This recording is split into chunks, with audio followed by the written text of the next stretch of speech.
আমি শ্রেয়া আর আমার এই ছোট্ট চ্যানেলে তোমাদের সবাইকে ওয়েলকাম। আমি এই প্রথম সুপার ক্লে দিয়ে কিছু তৈরি করব। আমি এর আগে কখনো সুপার ক্লে দিয়ে কিছু করিনি, কিন্তু অনেকের ভিডিওতে দেখছিলাম সবাই কি সুন্দর সুন্দর জিনিস তৈরি করছে, তো আমারও ইচ্ছা হলো।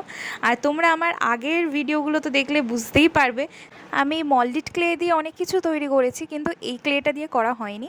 তো আমার কোনো আইডিয়াও ছিল না যে কিভাবে এটা ওয়ার্ক করে। তাই দেখতেই পাচ্ছ এটা কতটা স্টিকি আটকে যাচ্ছে। মানে ব্যালন চাকিতে যেরকম করে আমরা ওই ক্লে দিয়ে করি, শেপটা দিই, তো সেটা দিয়ে এটা হচ্ছিল না। তাই আমি ভাবলাম যে পাউডার দিয়ে একবার দেখি। তো ওটা দিয়েও করার চেষ্টা করলাম, কিন্তু দেখলাম যে না, আটকে যাচ্ছে। তারপর আমি দুটো পিঠেতেই পাউডার দিই, তারপর হয়েছিল। কিন্তু সমস্যা হচ্ছে যে এর যে স্টিকি ভাবটা থাকে সেই জিনিসটাই হারিয়ে গেছিলো। আর একটা কথা আছে না, যে যতক্ষণ না নিজে কিছু চেষ্টা করব, মানে নিজে কিছু করে দেখব, ততক্ষণ মানে বোঝা যায় না যে সেটা কিভাবে ওয়ার্ক করে। আমি ইউটিউবে অনেক দেখেছি যে পাউডার দেয়নি বা আঠা দেয়নি, কিন্তু আমি যখন করছিলাম তখন দেখলাম আমি পারছি না। হয়তো এটা প্রথমবার বলে আমি পারছি না, কিন্তু দ্বিতীয়বার নিশ্চয়ই পারবো। কারণ আমি এটা করার সময় কিছু কিছু টেকনিক বুঝেছি, বাট এখনও অনেকটা বাকি আছে। আর তাই দেখতেই পাচ্ছ যে আমি যখন পাউডারটা দিয়েছি তার স্টিকি ভাবটা চলে গেছে বলে আমাকে আঠা দিতে হয়েছে।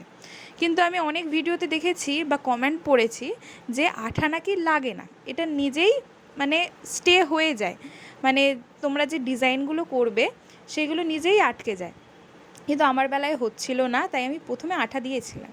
কিন্তু তারপরের যে পাপড়িগুলো দেখছো, এইগুলোতে কিন্তু আমাকে আঠা দিতে হয়নি।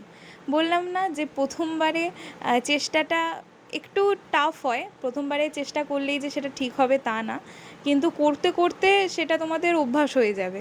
তো আমারও সেরকমই হয়েছিল, আমি প্রথমে একদমই টেকনিকটা বুঝতে পারছিলাম না, কিন্তু পরে বুঝলাম না যে এটা পাউডার দেওয়াটার কারণে এটা স্টিকিটা চলে গেছে, স্টিকিনেসটা।